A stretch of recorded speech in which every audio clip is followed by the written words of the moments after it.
Yo, 41 weeks and counting. It's Beyond the Plate, India's only and best radio show which uses food as a mantra to fulfill all your life's expectations. Chef Amrita Raichand is my partner in crime and rhyme. She gives us a recipe of the day. She gives us some food history. She reminds me why it's important to eat the right food, which is the most important thing in the world. How are you doing? I'm doing very well. Thank you so much, Rishi. You always get me in a really good mood with that lovely introduction every time. There'll be lots and lots of people saying nice things about our International Women's Day episode. But today we're going to make it a little serious. Only because it involves Bapu, Mahatma Gandhi. And I believe tomorrow is the 94th anniversary of the famous Dandi March, which was Bapu's Salt March, the first non-violent protest against British rule in India. And I think it's imperative, isn't it, that we dedicate this particular edition to salt and the Salt March. Absolutely. What is food without salt, after all, Rishi? But it's really important to know the history of salt, which as a commodity now we take literally for granted. We don't even think twice about it. When we eat it, it's there. When we want it, it's there. In stores, in our kitchens, on our tables. It's literally at arm's length. But what rarely crosses our mind is that a mundane commodity like this has really played a huge role in fact, even in our fight for freedom. It has also set up empires. It has been a source of control of a government over its country. It's not as simple as it looks. Yeah, and if I remember correctly, one of the greatest parts of being a free nation was we could just take salt from seawater. Right. And, put it through a process and then use it. Till the colonials came and the British Empire turned around and said, each time you make salt from seawater, you've got to pay a salt tax. Which, is, hey, come on, this is Mother Nature and Mother Nature is giving us the salt. Why on earth should we pay a tax on it? Yeah, you want to elaborate on that? Yes, Rishi, in fact, if we can name this, it would probably be one of the cruelest form of extraction in the British Empire, where literally we were forced to buy this vital mineral from them at exorbitant rates, which you rightly said we could easily produce on our own before they imposed this law. It worsened our poverty, it killed people, it sickened people, because it was not just starvation because of the poverty, it was also salt deprivation, which was causing all the problem. So finally, who but our very own Mahatma Gandhi took it upon himself to deal with the situation, of course in his characteristic non-violent ways. He first sent a letter on March 2nd, 1930 to inform the Viceroy at the time, Lord Irwin, that he, along with a few others, would start breaking the salt laws in 10 days. On the 12th of March, he set out as promised from his ashram at Sabarmati, accompanied by several dozen followers. His destination was the Dandi coast near Surat. His group took a pit stop at the end of each day in a village that came en route. Large crowds gathered to hear and see what Gandhiji was talking about the unfair tax burden on the poor. And each time, more and more people started joining the march. Rishi, they walked straight 25 days, covering a distance of 385 kilometers all the way to the sea in Dandi. On the morning of April 6, Gandhiji and his followers picked up handfuls of salt along the seashore, thus technically producing their own salt and breaking the oppressive salt law imposed by the British. I want to talk about this because whenever you see a Films Division of India documentary, you find Bapu walking really fast. Yes. And when I was a kid, I used to think that, it's some kind of fast motion photography or cinematography. And Tushar Gandhi, Bapu's great-grandson, who's a friend of mine, who we regularly call on air on the 2nd of October, which is Bapu's birthday, says that indeed was the pace at which Bapu walked. Yes. We're talking about a senior citizen who walks furiously, almost at the pace that other people would run. So for all his frail, dainty appearance, he was quite a walker. But I don't think that was the time he was jailed.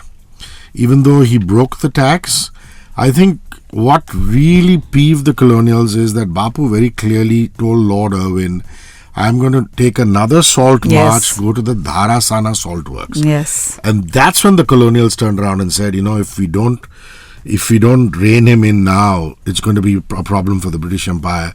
which is why Jawaharlal Nehru, Bapu, all of them were imprisoned. But then this is really set off the satyagraha, didn't it? And this civil Yeah. disobedience, this non-violence is what eventually led to our freedom. Yes, because it got this whole satyagraha thing that lasted for one whole year.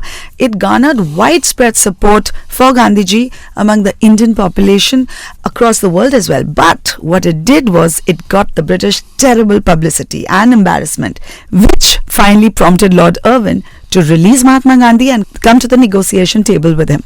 Gandhiji pledged to give up the Satyagraha campaign, and Irwin agreed to release those who had been imprisoned during the same. Most importantly, we Indians were now finally allowed to make salt for domestic use. Today, of course, in the honor of the Salt March, we have a beautiful sculpture placed near the President's estate in New Delhi. I want to come to the food of it. Yes. Talk to me about why salt is so important, what its ingredients are, how much intake of salt we should take, what does the WHO recommend, just stuff that only you can do. Yes, of course, and especially after discussing the whole history and understanding how important salt is, I now want to elaborate on, its features, its health benefits, and the abundance of it, which can actually be harmful for us. Wow. I'm sure everybody knows that the chemical name of salt is sodium chloride, where sodium is 40% and chloride is 60%. But what many might not know or might not have paid attention to is, when most health guidelines talk about intake of salt, they actually mean the intake of sodium component of salt. So when you look at nutrition facts on food items, make sure you check the sodium level and not really just the salt level, because that's the important one to look out for. Now, functions. Besides, of course, adding taste to our food, the sodium in salt is needed for many essential functions in our body. Fluid balance, smooth functioning of nerves, absorption of nutrition, muscles, and muscle functioning. Our body cannot survive without sodium. It's needed in a small quantity, but it is one of the most important components. In fact, I read somewhere that if you don't get sodium, if you don't have salt, you will actually die. So that's how important it is. Having said that, there is a recommendation by the WHO of how much salt does one actually need on a day-to-day basis. It's literally less than 5 grams, which is just about under a teaspoon. For children from 2 to 15 years, the WHO recommends adjusting the adult dose downwards based on the child's energy requirements. Now, just because we have salt readily available doesn't mean we get greedy about it. Like everything else, abundance in salt is not good for us. Too much of sodium in the diet can lead to high blood pressure, related heart diseases. It can also cause calcium losses, some of which actually gets leached out from our bones, which is terrible for us. Now here, I'd like to quote the Harvard Medical School, Hrishi, and this I found wonderfully enlightening. Sodium isn't generally a nutrient that you need to look out for. It finds you. Almost any unprocessed food like fruit, vegetables, whole grain, nuts, meats and dairy foods is actually low in sodium. Most of the salt in our diets comes from commercially prepared foods, not from salt added to cooking at home or even from salt added at the table before eating. Now with that, it was really important for me to talk about that in the way I emphasize, because I would take this moment to urge everybody to understand how important cooking at home is. This is something actually I've been talking about 15 years since I evolved into becoming a professional chef, and deciding to cook from home, sharing all my recipes, whatever I learned through my journey of motherhood, and learning from my mum. It actually unfortunately took COVID to make people realize the importance of cooking. It almost was a survival skill at that point. Yeah. But it really is important to cook at home, Hrishi, because very often we don't realize what we are eating when we are going out. I am absolutely in favor of food outside. I have some of my best friends who own restaurants. I love going out myself.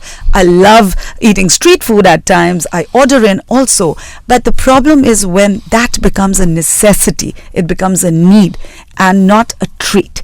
That is where the problem happens. So it's very, very important that one learns how to cook, and I can help you with it. I have this amazing series called Mere Ghar Ka Khana, which is on my YouTube. I would urge everybody to watch the series. I show very simple as well as exotic recipes on, and in detail I explain recipes, how you should season, how you should use salt, how you should use other flavorings, and every little nuance of cooking that can make a never been to the kitchen person also a decent cook. Beyond the Plate comes to you Mondays 8:15 to 9, Mumbai, Delhi, Bengaluru, Chennai, 4 cities. 48 hours later, every Wednesday, it's up on the Radio 1 International YouTube channel via a video. Amrita does this incredible recipe of the week filmed in her studio kitchen, which she put up on Instagram at 94.3 Radio 1 India and at Amrita Raichand.